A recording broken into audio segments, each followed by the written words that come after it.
और भक्तों का सैलाब ऐसा है कि छाता लगा लगा कर, अपनी साड़ी का पल्लू कर कर कर, अपने बच्चों को साथ में रहकर, दरी लगाकर, चादर लगाकर, पन्नी लगा लगा कर लोग कथा का तत्व ग्रहण कर रहे हैं।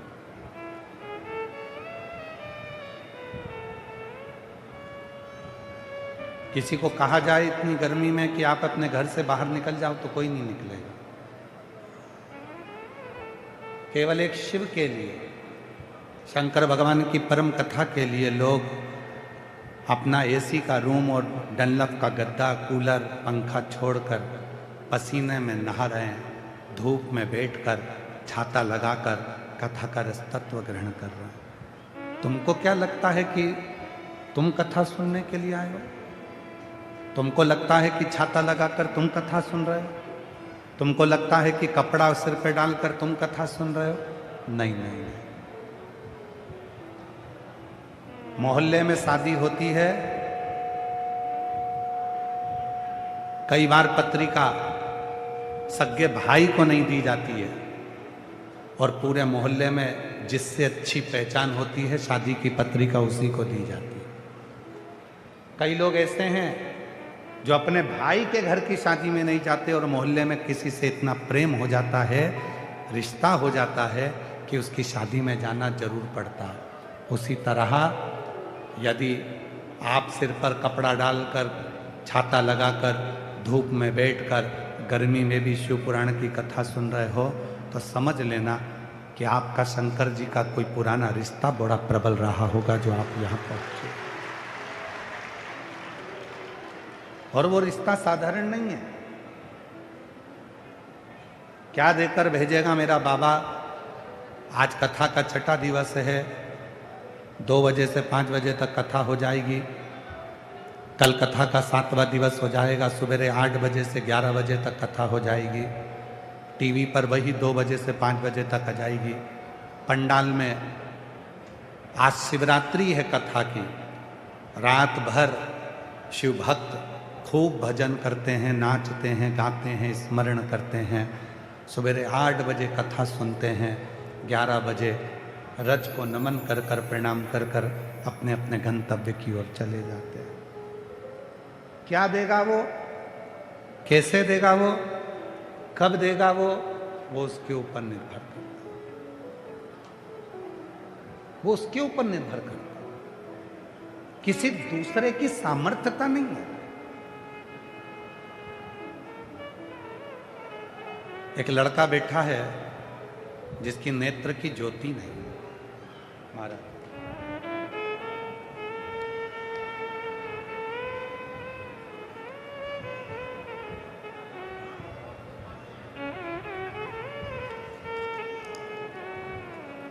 कहाँ बैठा है? एक लड़का है जिसकी नेत्र की ज्योति नहीं है। मेरा नाम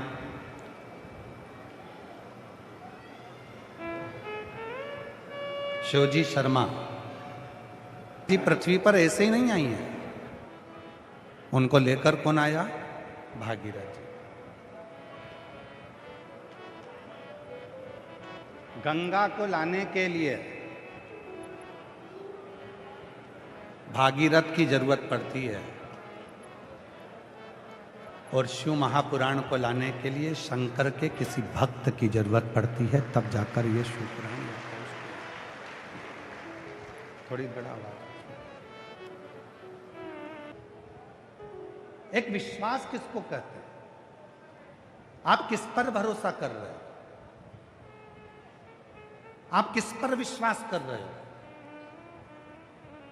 बहुत दूर दूर से आई हो मेरी जीजियों, मेरे जीजाओं, मेरी बेटियों, बेटाओं, मेरे बुजुर्ग माता पिता, आप बहुत दूर दूर से आए हो। हम जानते हैं कि एक विश्वास लेकर आप शिव महापुराण की कथा में पहुंचे हो और इतना विश्वास अपने अंदर रखना कि मेरा भोले बाबा तुमको खाली नहीं भेजेगा, जो मांगा है उसको देगा जरूर, ये निश्चय। जो जैसी भावना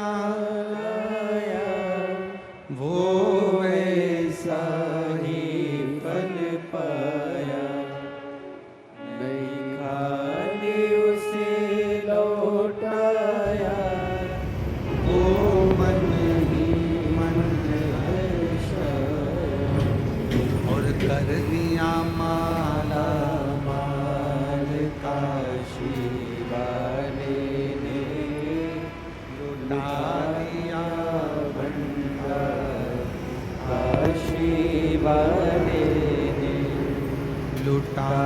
दिया भंडार काशी वाले ने, कर दिया माला माल काशी वाले ने। आप किस भावना से आए? इसके नेत्र नहीं है। 10 वर्ष की आयु में नेत्र चले गए, पर हिम्मत नहीं हारी। शिव पर भरोसा कर।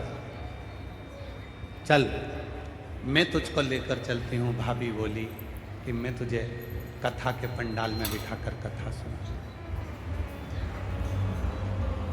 क्या नहीं देता वो, क्या नहीं प्रदान करता। महाराज शिव जी की कथा कर रहे हैं, भगवान ओघड़दानी की कथा कर रहे हैं।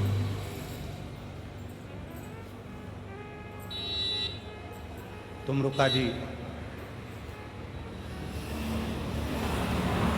स्वयं कह रहे हैं, महाराज जैसे गंगा जी बिना भागीरथ के नहीं आ सकते,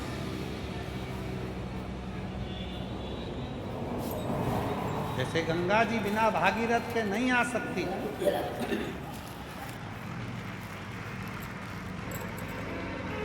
उसी तरह शिव महापुराण भी किसी भक्त के बिना जो भगवान की साधना में डूबा है, आराधना में डूबा है, भजन में डूबा है, शिव की भक्ति करता है। और मेरी भीलवाड़ा की जीजियों को कहूँगा, बिल्कुल विश्वास के साथ कहूँगा, आप लोगों ने शंकर जी को 2 लोटा जल चढ़ाया होगा, हर बार कहा होगा कि एक बार अपने भीलवाड़ा में शिव पुराण हो जाए तो ये शिव पुराण चल कर जाए। बड़ी मुश्किल है शिव पुराण की कथा को आना, बहुत मुश्किल, क्योंकि इसकी व्यवस्था करना शिव महापुराण की सबसे ज़्यादा कठिन है व्यवस्था। रोज लाखों में भीड़ बढ़ती चली जाती है, रोज रोज बढ़ती, रोज भक्तों का सैलाब रोज की रोज बढ़ता। जो जैसी भावना वो वैसा ही फल पाया, नहीं भाइयों से उठाया, वो मन ही मन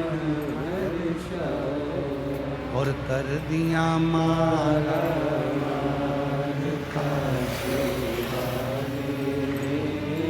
लुटा दिया काशी वाले।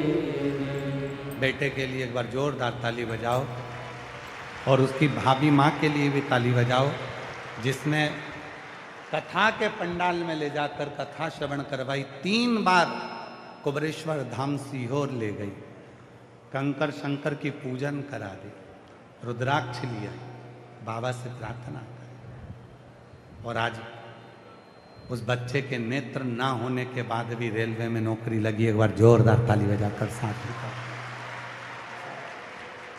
इसको कहते हैं विश्वास।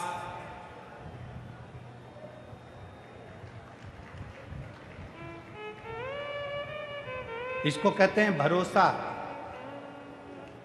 इसको कहते हैं दृढ़ता। पूरी दुनिया भले आप लोगों के ऊपर हंसती हो, कहती हो कि कहाँ किस बाबा के चक्कर में पागल हो रहे हो, कहाँ कथा में जाकर बैठ रहे हो, इतनी धूप में क्यों कथा में जा रहे हो। लोग तुम पर भले हंसें, पर शिव पुराण कहती है जिस पर दुनिया हंसी है उसी ने इतिहास रची है। उसी ने हंसेंगे लोग तुम पर, ताना देंगे लोग तुम पर। कहाँ वो सियोर वाले के चक्कर में पड़े हो, कहाँ वो सियोर वाले की शिव पुराण के चक्कर में पड़े हो। घर में रहो, क्यों जाते हो, धूप हो रही है, गर्मी पड़ रही है, क्यों धक्के खा रहे हो, अंदर जाने की परमिशन नहीं मिलती, ये हो गया वो हो गया। लोग बहुत बहुत बोलेंगे, पर जिस पे दुनिया हंसी है उसी ने इतिहास रची है महाराज, उसी ने इतिहास रचा, कोई दूसरे ने रचा।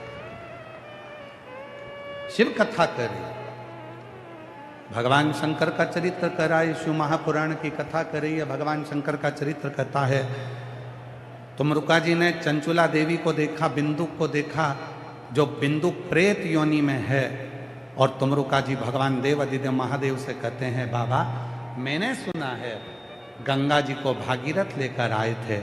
ये शिव पुराण की कथा जो तुमरुका जी कह रहे हैं कि मैं बाँच रहा हूँ, और मेरे महादेव आप जजमान बनकर इस कथा को श्रवण कर रहे हो। ईसर गोरा बनकर, गणागोर बनकर, गणगोर बनकर आप इस कथा को श्रवण कर रहे हो। बाबा मुझे समझ नहीं आ रहा कि इस चंचुला देवी ने, इस बिंदुक ने पूर्व में कौन सा पुण्य करा था जो ये शिव पुराण की कथा के यजमान आप बनकर बैठ गए। कौन सा पुण्य करा, वो पुण्य कौन सा है? आज तक व्यासपीठ पर यह कथा कभी नहीं है, पर आज भीलवाड़ा की नगरी में यह कथा ध्यान में आई है, तो इसको श्रवण कर। चंचुला देवी ने कौन सा पुण्य पूर्व में कर दिया था? चंचुला देवी ने कौन सा पुण्य पूर्व में कर दिया था?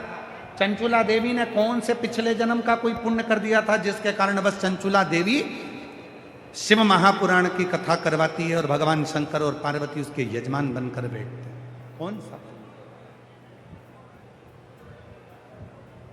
भगवान भोलेनाथ मुस्कुराए और भगवान शिव हंसकर कहे, तुमरुका जी चंचुला देवी का ये कोई आज का पुण्य नहीं है।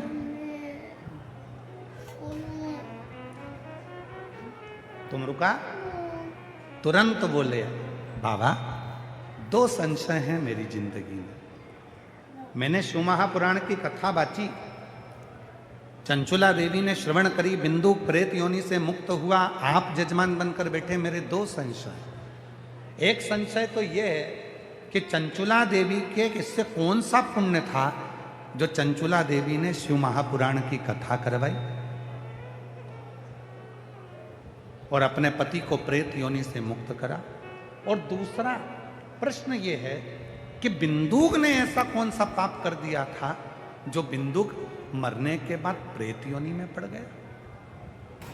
पत्नी पुण्य कर रही है और पति प्रेत योनि में है, ये समझ में नहीं आया, ये कुछ समझ में नहीं आया। आखिर ये ऐसा कौन सा पुण्य चंचुला के जीवन में था जो चंचुला शिव महापुराण की कथा करवाती है और शंकर पार्वती यजमान बनकर बैठते।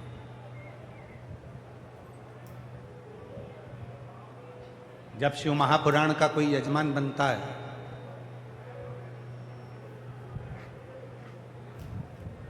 जैसे यहां पर भी यजमान बनाकर बिठाए गए हैं परिवार को, बहेड़िया परिवार जो बैठा है यजमान बनकर, राम प्रकाश मणि जी, शिव महापुराण में जो यजमान बनकर बैठता है उसको भी विचार करना चाहिए। अपनी बुद्धि में एक बात लेकर आना चाहिए कि हमने कौन सा पुण्य करा होगा अपनी जिंदगी में, कौन सा अच्छा काम करा होगा। 71 पीढ़ी में ना जाने कौन सा पुण्य ऐसा हो गया होगा जो भोलेनाथ ने हमको यजमान बनाकर बिठा दिया। कौन सा पुण्य।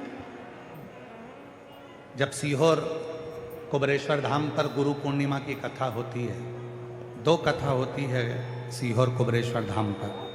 एक होती है गुरु पूर्णिमा महोत्सव, उसमें भी शिव पुराण की कथा होती है, और एक होती है रुद्राक्ष महोत्सव, उसमें भी शिव पुराण की कथा होती है। जब बहुत दूर दूर के पूरे भारत की भूमि के, देश के, विदेश के भक्त कुबरेश्वर धाम पर जब यजमान बनते हैं तो हम उनसे मिलते हैं, तब हम उनसे एक ही बात कहते हैं कि तुम्हारे